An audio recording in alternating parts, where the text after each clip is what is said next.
আমরা পীরের কাছে যাই বইলা মসজিদে দেখবেন মাঝে মধ্যে ওয়াজ হয়, কোনো বাবার কাছে যাওয়া যাবে না, কোনো বাবার কাছে চাওয়া যাবে না, কোনো খাজার কাছে জোরে বলেন চাওয়া যাবে না। চাইতে হবে কার কাছে? জোরে কন। এই সস্তা ওয়াজটা সারা বাংলাদেশে মনে হয় বহুবার করছি। আমি তো ওয়াজ করার ক্ষমতা রাখি না, কিন্তু বিশ্লেষণ করি যতটুকু বুঝি আর কি মুসলমান হিসেবে। এখন আপনাদের কাছে প্রশ্ন হলো, খাজার কাছে চাইলে শিরিক হয়, কোন পীরের কাছে চাইলে জোরে কন শিরিক হয়। চাইতে হবে কার কাছে? কইছে কেডা? ইমাম সাহেব। আমি ওনাকে রেসপেক্ট করি, ওনার পেছনে হাজার হাজার মানুষ নামাজ পড়ে কি পড়ে না? তো উনি যেহেতু দলিল দেন, নিশ্চয়ই দলিলের গ্রহণযোগ্যতা থাকা দরকার আছে না নাই? এবং ওনারও এটা মানার দরকার আছে না নাই?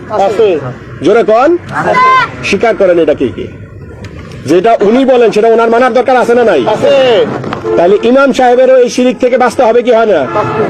আমরা যখন যাই তখন আমাদেরকে বলে শিরিককারী আর বেদাতকারীদের থেকে আল্লাহ পাক আমাদেরকে হেফাজত করো। জোরে কন, হেফাজত করো। আল্লাহর ঘর পৃথিবীতে সবচেয়ে শান্তির ঘর, এর চেয়ে বড় পরিপূর্ণ এবং পরিচ্ছন্ন আর ঘর আছে? জোরে বলেন। আমি পীরের কাছে যাই, কোন মুসিবতে পড়লে পীরের কাছে যাই, পীরকে উসিলা ধরে আল্লাহর কাছে চাই কি চাই না? জোরে কন, চাই। চাওয়ার কারণে আমাকে কি বলা হয়? আমরা শিরিক করি, শিরিককারী। কারণ চাইতে হইব কার কাছে? আল্লাহর কাছে। কইছে কেডা? ইমাম সাহেব নাকি? ভালো কথা, আলহামদুলিল্লাহ, আল্লাহর কাছেই চামু। এখন দেখি ইমাম সাহেব কার কাছে চায়। মসজিদ আপনাদের এলাকায় আছে না নাই? আছে। কার কার এলাকায় আছে? জুম্মার নামাজ পড়তে যান কেডা কেডা? সবাই যান না? দেখেন তো, মসজিদ উন্নয়নের জন্য যে ইমাম সাহেব খাজার কাছে চাওয়া শিরিক কইছিল, এই ইমাম সাহেব কোন টাকা পয়সা চায় কিনা? আমি বলতেছি না, আপনারা বলতেছেন? ইমাম সাহেব বলতেছে। ইমাম সাহেব চায় কিনা? রড লাগবে, সিমেন্ট লাগবে, বালি লাগবে, ফ্যান লাগবে, টাইলস লাগবে, থাই লাগবে। চায় কি চায় না? কে কে স্বীকার করেন? চায়। তাইলে এবার হাত নামান। আমি খাজার কাছে চাইছিলাম, দেখে দেন আমি কি হয়েছিলাম? জোরে কন। আমি কয়জনের কাছে চাইছিলাম? একজন বিশেষ ব্যক্তির কাছে। আমার জানা সত্ত্বে পীর শব্দের অর্থ হলো অভিভাবক, বয়োবৃদ্ধ অথবা ওস্তাদ, মুরব্বী, গুরুজন। তো ওনার কাছে যাওয়া যায় কি যায় না? চাওয়া যায় কি যায় না? আচ্ছা, আমি যদি শিরিক করে থাকি তাহলে মসজিদের ইমাম সাহেব, মসজিদের উন্নয়ন, এর চেয়ে পবিত্রতার কোনো জায়গা নাই নাকি? আমার চাওয়া পাওয়ার ভেতরে কিছু অপবিত্রতা থাকতে পারে, কিছু স্বার্থ থাকতে পারে, মসজিদের তার কোনো স্বার্থ নাই। তাহলে মসজিদ উন্নয়নের জন্য কার কাছে যাওয়ার কথা? আল্লাহর কাছে। একটু জোরে কন। ওই ছিল কেডা? ইমাম সাহেব। ইমাম সাহেব। এখন ইমাম সাহেব চাইছে কার কাছে? ব্যক্তির কাছে। তো জোরে কন। আমি কয়জনের কাছে চাইছিলাম? তো জোরে, একজনের কাছে। উনি যে এত মানুষের কাছে চাইছে, কে 5 ওয়াক্ত নামাজ পড়ছে উনি জানে? কে 1 ওয়াক্ত নামাজ পড়ছে উনি জানে? কে সুদ খাইছে উনি জানে? কে ঘুষ খাইছে উনি জানে? কে চুরি করছে উনি জানে? কে ভালো মানুষ উনি জানে? কিন্তু কোনো কিছু না জানি না আপমার জন্য সদারের কাছে চাইছে না চায় নাই? এইখানে ঘুষখোরের টাকা নিব না এই কথা একবারও বলছে? দুর্নীতির টাকা নিব না এই কথা বলছে? আমি ওই দিকে গেলামই না, ওই চ্যাপ্টারেই গেলাম না। আমি একজন ব্যক্তি কামেল মোকাম্মেল একজন মুরব্বীর কাছে গেছি, দেখা উনি আমাকে শিরিককারী বললেন। উনি আম জনতার কাছে চাইলে কি হয়? শিরিক হয় না। এখন একটু উত্তর দেন। শিরিক হইতে আপনি আমারে চাইতে গেছেন কার কাছে? আল্লাহর কাছে। আপনি চাইলেন কার কাছে? ব্যক্তির কাছে। জোরে কন। ব্যক্তির কাছে। আপনি চাইলে শিরিক হয় না, আমি চাইলে শিরিক হয়। তো জোরে কন। এখন বলেন, এক মুখে যে দুই কথা বলে তার পেছনে কি নামাজ হবে? না, মুনাফিক।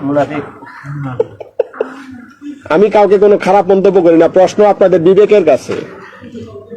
আপনারা এখানে উপস্থিত আছেন, আমিও বাংলায় বলতেছি, আপনারাও বাংলায়। আমাকে একজন কামেল মোকাম্মেল ওলি আল্লাহর দরবারে গেছি বলে শিরিককারী বলা হয়, কিন্তু আপনি আমজনতার সাথে কথা বলতেছেন। এরপরে যদি শিরিকের কথা বলেন, একটু পরে বাসায় যাইবেন, বাসায় গিয়ে বলবেন বিবি এক গ্লাস পানি দাও, অনেক পানি তৃষ্ণা পাইছে। পানি চাওয়ার কথা কার কাছে? আল্লাহ জোরে কোন? আল্লাহ চাইছেন কার কাছে? বিবি কি খোদা? না এরপরে কইবেন খিদা লাগছে, ভাত দেও জোরে কোন? বাদ দিব কেডা? বিবি বিবি। আমার হিসাবে তো বাদ দেওয়ার কথা কেডা? আল্লাহ আল্লাহ। সত্য না মিথ্যা? সত্য। চাইছেন কার কাছে? বিবির কাছে। বিবির কাছে। বিবি কি খোদা? না। আরে মিয়া সাহেব, আপনি যদি এক গ্লাস পানির জন্য শিরিক করতে পারেন, আপনি যদি একবেলা খাওয়ার জন্য শিরিক করতে পারেন, তাহলে আমি আল্লাহ আল্লাহ রাসূলকে পাওয়ার জন্য অনন্তকাল কামেল মোকাম্মেল ওলি আল্লাহর কথা শিরিক করতে পারি। আপনি যেদিন ওই শিরিক ছাড়তে পারবেন, ওই দিন আমি ওই শিরিক ছাড়তে পারবো। প্রকৃতপক্ষে আমরা শিরিক করি না, আমরা ওলি আল্লাহকে উসিলা ধরে আল্লাহর দরবারে চাই। কেন ওলি আল্লাহর উসিলা ধরি?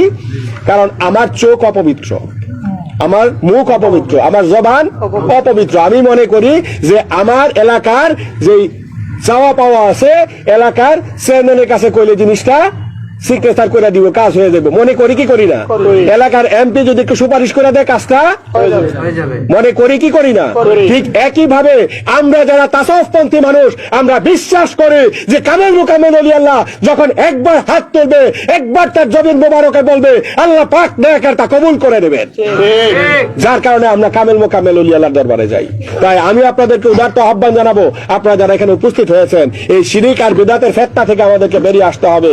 আমরা স্বাভাবিকভাবেই বেদাতকারী শব্দ একটা ব্যবহার করে আমরা মুনাজাত করি, বিশেষ করে জানাজার নামাজের পরে মুনাজাত করি কি করি না? দাঁড়ায় কিয়াম করি কি করি না? দাঁড়ায় কিয়াম করি কি করি না? এখন জানাজার নামাজ পড়া মুনাজাত পড়তে দেয় না, এক শ্রেণীর সৃষ্টি হয়েছে না হয় নাই? আচ্ছা, ধরে নিলাম বেদাত। আজ পর্যন্ত দেখবেন বেশিরভাগ আলেম ওলামা বেদাত শব্দের অর্থ প্রকাশ করবে না। কি করবে না? অর্থ প্রকাশ করবে না। বেদাত শব্দের অর্থ কি? বেদাত কয় প্রকারের আপনারা জানেন? বেদাত দুই প্রকারের। বেদাতে সাইয়া, জোরে বলেন, হাসানা। এক প্রকারের বেদাত আছে যাহা করলে গুনাহ, আরেক প্রকারের বেদাত আছে যা পরবর্তীতে আবিষ্কার হয়েছে কিন্তু মানুষের জন্য কল্যাণকর, তা অবশ্যই গ্রহণযোগ্য এবং জাকের পার্টি তাসাউফপন্থীরা তা পরিপূর্ণভাবে গ্রহণ করে।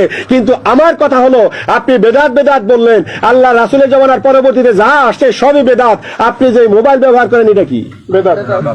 ইউটিউব ব্যবহার করেন, বিমানে হজে চড়া যান, এসি মসজিদে নামাজ পড়েন, জোরে গন, পাজারো গাড়ি ব্যবহার করেন, হেলিকপ্টারে ওয়াজে যান, জোরে গন, আপনার দি রন্দে রন্দে বেদাত। এই বেদাতের ব্যাপারে কোনো মাসলা নাই। আমি একটা মানুষ মৃত্যুবরণ করছে, ওইখানে সুখ সন্ত পরিবারের সবাই আসছে, ওইখানে হাত তুলছি। কিছু নাবালক আছে, কিছু বৃদ্ধ মানুষ আছে, কিছু মধ্যম বয়সী মানুষ আছে, কিছু আপনজন আছে, সবাই হাত তুলছে। তুলে কি কারো বিরুদ্ধে গীবত করে? বাজে মন্তব্য করে? গালিগালাজ করে? যে ক্ষেত্রে একটা মানুষ চলে গেছেন, সেই মানুষকে উসিলা করে আমরা হাত তুলছি। আমাদের প্রত্যেকের মন নরম আছে না নাই? অতএব এইখানে আমাদের কারোর চোখে পনুক আর নাই, পানি নাই বা পড়ুক, ওই এতিম সন্তান, ওই আত্মীয় স্বজনে যারা আছে, তাদের এই চোখের পানির উসিলায় আল্লাহ পাক আমাদের সবার দরিয়া দরিয়া গুনাহ মাফ করতে পারে কি পারে না? জোরে বলেন, পারে কি পারে না? এইটা থেকেও আমাদেরকে এখন বিতাড়িত করার জন্য এই জানাজা নামাজের পরে দোয়া করতে দেবে না, কবর জিয়ারত করতে দেবে না, দাঁড়ায় মিলাদ করতে দেবে না, এই সমস্ত ফিতনা থেকে যেন আল্লাহ পাক আমাদেরকে বাঁচার তৌফিক দান করেন। তাই আমি আপনাদের সকলকে উদাত্ত আহ্বান জানাবো, আপনারা যারা এখানে উপস্থিত হয়েছেন, এই সত্যের পথে, আদর্শের পথে, তাসাউফের পথে জাকের পার্টির পতাকা তলে আপনাদেরকে উদাত্ত আহ্বান জানিয়ে আমি আপনাদের কাছ থেকে বিদায় নিলাম। এবং আগামী 17, 18, 19 ও 20 জানুয়ারি